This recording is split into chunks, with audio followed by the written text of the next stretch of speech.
The chapter in my book, which I addressed to Birth of a Nation, was called In the Year 1915. And one of the things I wanted to do was contextualize the appearance of this film, and to a certain degree, contextualize its production. All of you know that this is the 1915 marked the 50th anniversary of the end of the American Civil War. That's something that Griffith was very conscious of, and I think he actually began the filming of the film on July the 4th, 1913, if I'm correct. I'm referring to Melvin because he's done so much more historicity than I have.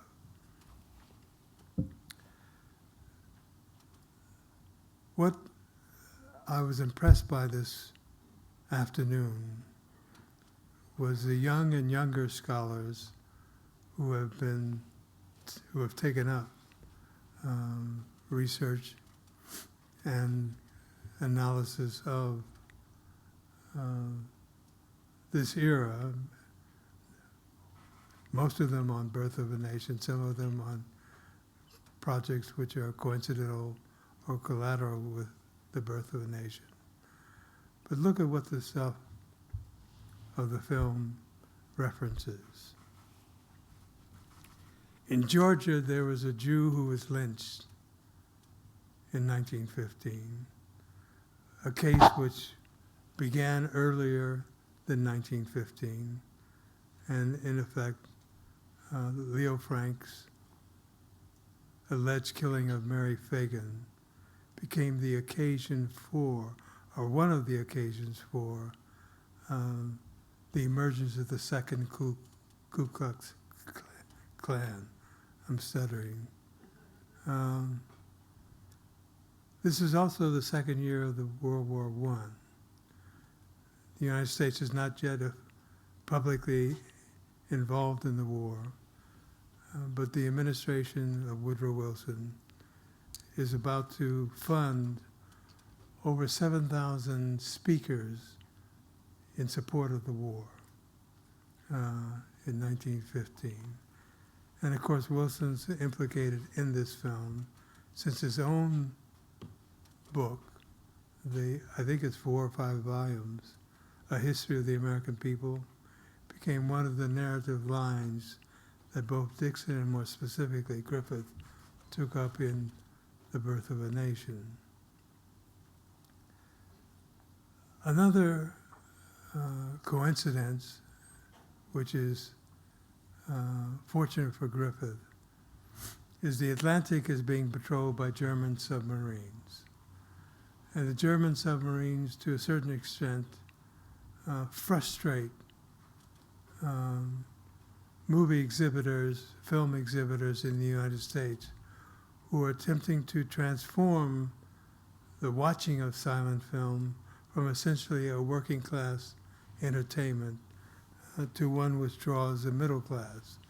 And drawing the middle class means they have to take on more sophisticated subject matter and produce feature and epic films.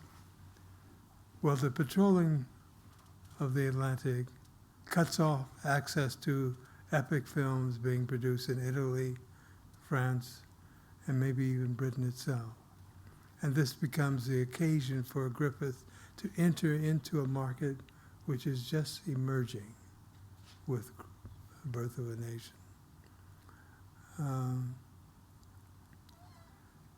Another coincidence is, of course, the emergence of a black heavyweight boxing champion named Jack Johnson.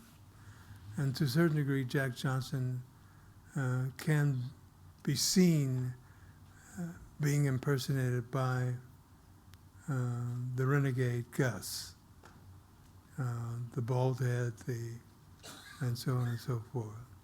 Johnson will lose his championship in 1915, but during his I think it was 3 or 4 years as heavyweight champion of the world, race becomes even more glamorized and dramatized by the attempt to find someone to beat him, right? Which itself becomes a major cultural icon. The search for a great white hope. So these are some of the things which are signified by the appearance of Birth of a Nation. Now, Dixon was the inspiration for, can I remember the first half or the second half of The Birth of a Nation? Second half. The second half of The Birth of a Nation. And as it turns out, ironically, Dixon was not a supporter of the Second Klan. He is supposedly or reportedly described them as marauders. He had a very different image of the Klan as translated into the Klansman, the leopard spots, and much of his subsequent work. He was an extraordinary writer, extraordinary activist, extraordinary figure. Dixon was.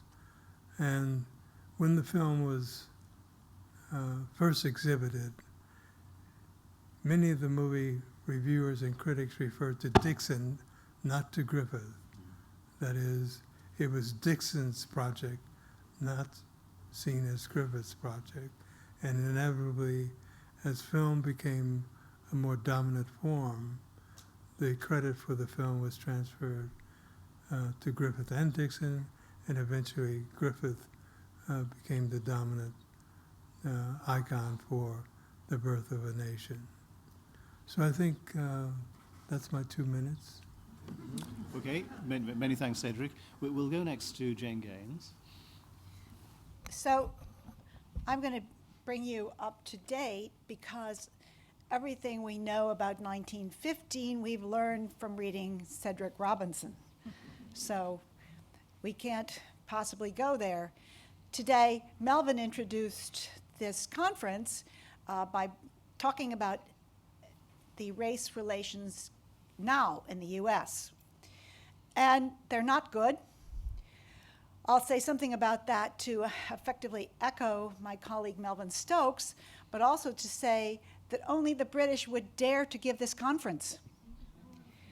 No American university has even thought of giving such a conference. There are a couple of colleagues who are going to do classes around the 100th year anniversary of Birth of a Nation, but I think I could predict that the National Association of Advancement of Colored People, which is now the NAACP, would have protested in the US. So what can we say about 100 years later race relations in the US? What can we say given recent protests around the police killings of young black men that have revealed an urban underside of race targeting? Or, and this is what really is chilling, the statistics on the number of African American men and women in US prisons. In 2011, they equaled the number enslaved in 1850. Then, there's the US Supreme Court decision in 2013 to roll back or turn back the anti-discrimination provisions of the Voting Acts Right of 1965, which had effectively worked for 50 years to ensure that black voters could get to the polls. And you'll see in Birth of a Nation, black people voting, and you'll grasp that Griffith has a different version of black people voting. This is a critique of Reconstruction.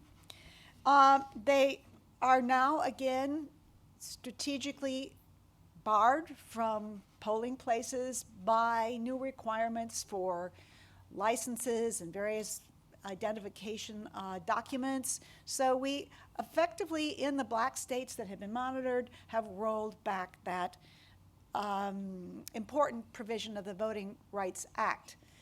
But here's what makes this 100-year anniversary, and I'm sure we will not forget, extremely eerie, which is last Wednesday in Charleston, South Carolina, which is, in fact, the one state that had the largest percentage of black, how should we say, residents. In fact, they were larger at one point historically than the white population. In Charleston, on June 15th, 9 church members at a meeting at the Emmanuel African Methodist Episcopal Church were shot by a boy, a white boy, who happened in to a meeting about church business. And this is eerie, extremely eerie. So what can we say about 100 years later? This would not have been a good time in the US for this film to come back as the film we all most love to hate. But the last thing I'll say is 50 years later, 75, many of us who saw this for the first time had never heard this story of Reconstruction. And of course, it's the Southern point of view, and many of us lived in the North. So what's very odd for us is that we're showing you something that you may think, oh, this is American history that you wouldn't have known. Many of us didn't know it either. So it's very strange that this odd version of the story of nation building should come back as the story of nation building. Perhaps some, here's the really eerie thing, claim it still as their story. For us, it doesn't resonate. Thanks very much, Jane. It very definitely wasn't the story that was accepted by the NAACP. Lots of other people have criticized it in 1915. You can argue that it was a very important factor in the emergence of the black cinema industry. And this is where I must apologize to you, because we had hoped that Jacqueline Stewart, who was an expert on the early black film industry, would actually be with us this evening. But unfortunately, she's not very well at the moment, so I do apologize on her behalf. She was really looking forward to this particular event and the conference itself. So, I mean, again, what you see with Birth of a Nation is patterns of resistance, which we're spending a lot of time talking about at the conference itself. And I think it's possible to make an argument that the long civil rights movement, the movement towards, it's not just the 1960s, it's not just the 1950s. There are moments in the campaign against Birth of a Nation in 1915 when suddenly this becomes important. The NAACP had 5,000 members at the beginning of 1915. It had 10,000 members at the end. Mostly what it had done in that year is actually campaign against Birth of a Nation. So there's all kind of ways in which an evil film has a kind of positive effect. And I'm sorry that Jacqueline Stewart wasn't actually with us this evening to talk about some of those in terms of African American film. We're going to move on to aspects of Birth of a Nation, and Robert Lang is going to tell us a little bit about Birth of a Nation as an old-fashioned, good old, bad and evil melodrama. Linda's not before me? I thought it was the other way around, but Okay, that's fine. I'll go with the breaks. I'm going to read my thing, if that's all right. I think that if The Birth of a Nation can still offer us a remarkably compelling viewing experience today, it's because Griffith is such a good storyteller, a master of the melodrama. And we know that Griffith chose the melodramatic form to organize the bloody, traumatic reality of the Civil War and Reconstruction into a narrative that Southerners and Northerners alike could make sense of. And it is this polarizing tradition of melodrama which transforms complex realities into manageable binarisms that persists in American cultural life and politics today. And I think it is worth identifying the enduring features of the melodrama, then melodrama as a structure or form, and the melodramatic as a mode, to help explain where we are today in America. I've read in several places recently that not since the Civil War has the United States been so politically polarized between Republicans and Democrats, between red states and blue states, and yes, also between the North and the South. I read on Monday this week in the New York Times, Paul Krugman wrote that to this day, Southern whites overwhelmingly vote Republican to the tune of 90% in the Deep South. This was astonishing to me. I mean, there's a fact that Republicans in the South, white Republicans, They're all out down there in the South. In other words, politics in the United States is not moving away from melodrama, but toward it. Some would say toward the worst features of melodrama. For better or worse, politics is conducted according to the rules of melodrama. So we could start with something that has always interested me is melodramatic causality.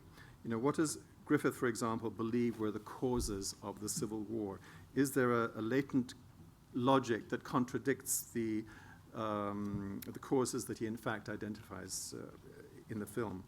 Is Griffith disingenuous in his identification of causes? Well, the answer, of course, is yes. At least I believe he is. But I think it is interesting to revisit the reasons he gives in light of last week's killing of 9 African Americans by a white racist in Charleston, South Carolina. Because Republican politicians, most infamously Senator Lindsey Graham of South Carolina, they've gone out of their way to deny that racism has anything to do with the murders or had anything to do with the murders. And I think this is significant. So too does Griffith, in effect, attempt to deny that slavery has anything to do with the war that overturned the Camerons' slave-owning way of life in what he calls the Southland. We should remind ourselves that much of The Birth of a Nation is based on Thomas Dixon's novel, as Cedric mentioned, The Klansman, the full title of which is The Klansman, An Historical Romance of the Ku Klux Klan. And that in a preface, Dixon informs the reader that, quote, The Klansman is the second book of a series of historical novels planned on the race conflict, capital R, capital C. So Dixon then is pretty clear about and honest about the theme of his book, the race conflict. Whereas Griffith, after making a few general pronouncements at the beginning of the film, such as you see in an intertitle, one of the very first, the bringing of the African to America planted the first seed of disunion. He also blames the abolitionists for, quote, demanding the freeing of the slaves. But quickly, Griffith moves on to imply that the causes of the Civil War can be traced to the deplorable character traits of a number of individuals, such as Austin Stoneman and his lover Lydia, and so on. Anyway, I'll leave it there, but to wrap it up, I just think that melodrama is a good way of getting a handle on the film, and once we do that, it's also very interesting to think about who the villain is, or who or what is the villain, both the villain identified by the film and the villain that the film is not acknowledging as the real villain, and so on, or maybe the villain that you, the viewer, identifies. This is always interesting. I like the idea that it's a whodunit. You spend 3 hours this evening working out who the villain or villains actually were. And talking of villains, let's come to our second commentator on melodrama. Linda. I appreciate the fact that Robert has brought up the question of melodrama, but I want to caution everyone against simply blaming melodrama. The problem of American racism is not melodrama. Or maybe a better way of thinking of it is that we are embroiled and continue to be embroiled in a much deeper and longer running melodrama than we often think. And one of the problems of thinking about melodrama is that we always are better than it and we look back at it. And this happened to me when I was watching the O.J. Simpson case unfurl in the United States, and I tried to understand my own antipathy towards the all-black female jury that acquitted O.J. Simpson. And I had to realize at that moment that I was embroiled in a melodrama of black and white that I didn't even understand, that went all the way back, not just to a racist work like Birth of a Nation, but to an equally racist, although the victims and the villains are reversed, melodrama called Uncle Tom's Cabin. And in both cases, the case of Uncle Tom's Cabin, which affected white sympathy for the suffering of slaves who had been regarded as subhuman, certainly in the South, and which prevailed as the national sentiment and caused, at least as Lincoln said, the Civil War, that we have had some rather convulsive shifts of sentiment, melodramatic sentiment, towards the hatred towards the villains, the white villain Simon Legree, who beats Uncle Tom to death, and caused, for the first time in American history, in popular culture, white people to weep for the suffering of blacks. What Dixon did in this work called The Leopard Spots that you just mentioned was actually to reverse and unwrite Uncle Tom's Cabin. And the accident of the villain, one of the villains of Birth of a Nation, being named Silas Lynch, is meant to rhyme with Simon Legree. Simon Legree, the white slave trader who beats Uncle Tom to death. And in The Leopard Spots, he actually, Dixon actually managed to tell the ongoing story of what happened to the characters of Uncle Tom's Cabin. So I think this is the beginning. Dixon writes against Uncle Tom and white sympathy for black. But Dixon has no big audience. Dixon is not an enormously popular, he's a sectional writer. He writes for the South, and the South likes what he has to say. When The Klansman becomes Birth of a Nation, and it was at least supposedly Dixon who said, that's not The Klansman, that's The Birth of a Nation, it was meant to be seen as the birth of a new national sentiment, now swinging towards racial black villains and white victims, the white women in this case, who are endangered by the lusty black beast. And I think we're still in it. I don't think, I see what Dylan Roof says to his victims. You are stealing our country. You are, what is it? Raping our women. Yes. Raping our women. And he says this to a woman he kills. He's blind to what has happened, but he's still in that other melodrama. And he's trying to bring that melodrama back as the prevailing national sentiment. Enough said. Mm-hmm. Well, very thought-producing indeed. Okay, our final presenter this evening is Paul McEwan. So obviously, this is a difficult film to spend a lot of time with, and in working on the BFI Film Classic, it occurred to me halfway through that I might be the first person to write one of these books who doesn't like the film that they're writing about. It's not someone you can really sort of take pleasure in. And as much as I spend a lot of time working on it over the years, I actually don't spend as much time with the film itself as I did for that. What I've been interested in primarily is the sort of legacy of the film, especially in the last 70 years, after about 1930 or so. So in addition to telling us a lot about 1915 and, of course, the resonances to the present day, The Birth of a Nation really is a unique example in film history for a couple of things. There really aren't that many films that have been in continuous circulation for 100 years. Even a lot of things we regard as silent classics have often been sort of missing or rarely shown. Maybe some Chaplins are probably the closest thing to other films that have stayed in circulation.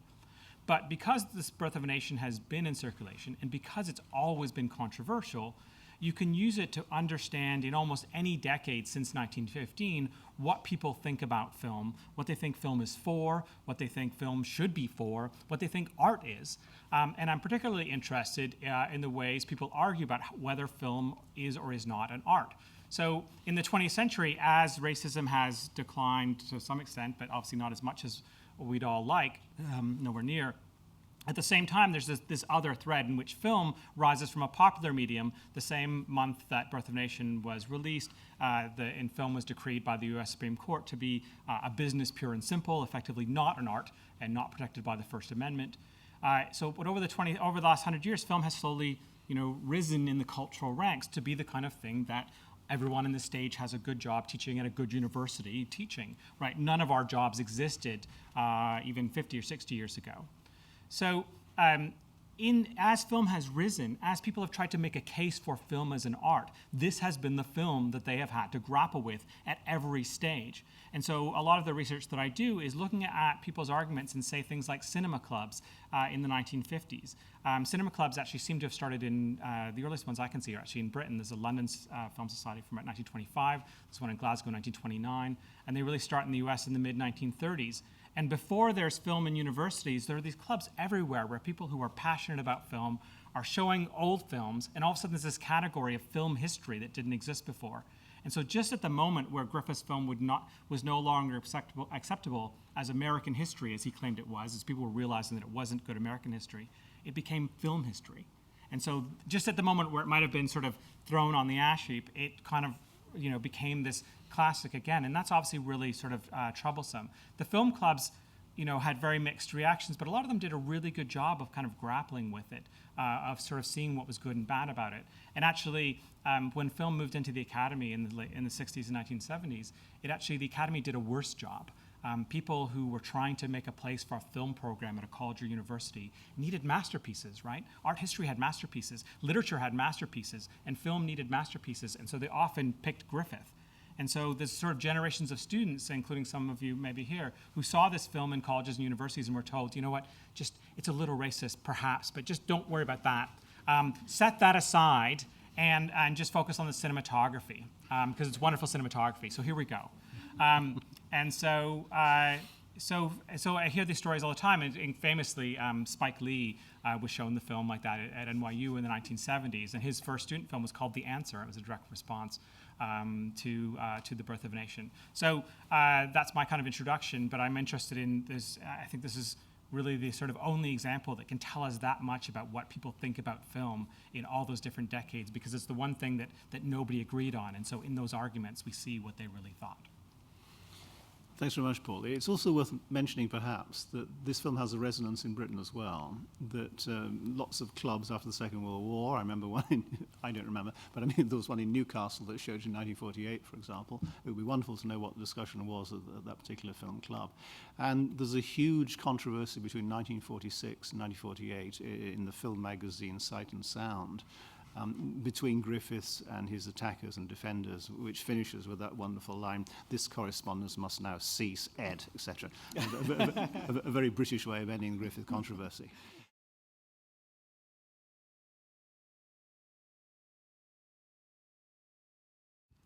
Richard Schickel, I'm going to answer that, which is abusing my position as chair, but Richard Schickel, who's Griffiths' main biographer, said, which is something I've never been able to authenticate, that even some members of the NAACP watching the film were carried away by the excitement as the clown is riding towards the end.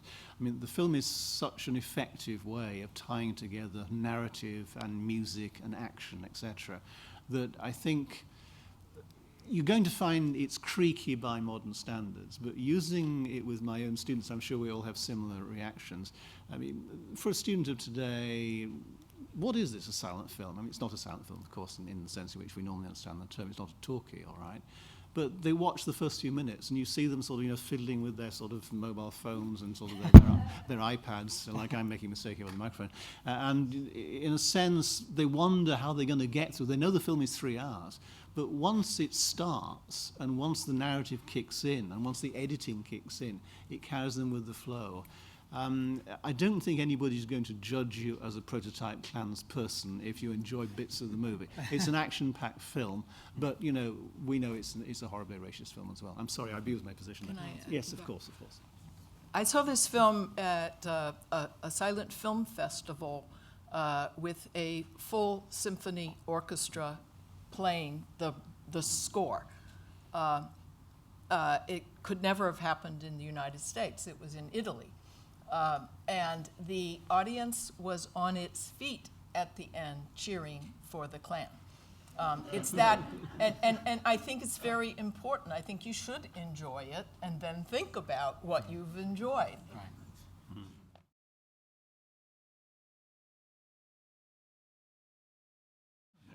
There's this kind of line, if you read summaries of Griffith, people will often say, well, in response to that, he made a film called Intolerance, which is about sort of racial, or not racial, but of cultural intolerance throughout the ages. And so there's 4 stories, an ancient Babylonian story, the persecution of Jesus, the persecution of French Huguenots in the 16th century, sorry if I've got that the wrong century, and a modern day story of 1915.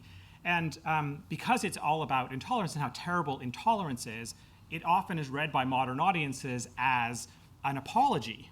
And so when people say, well, it's a response to, sometimes that blurs into it's an apology, but it actually was nothing of the sort.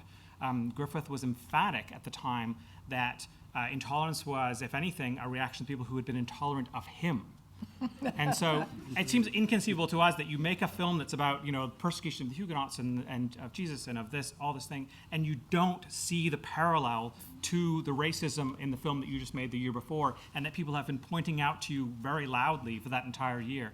But apparently he didn't. And so that's one of the things that I'm always interested in correcting, that intolerance is there's numerous interviews where he says, this is, there's so much intolerance that I have faced. And there's never a time that I've seen where he expresses that it's an apology.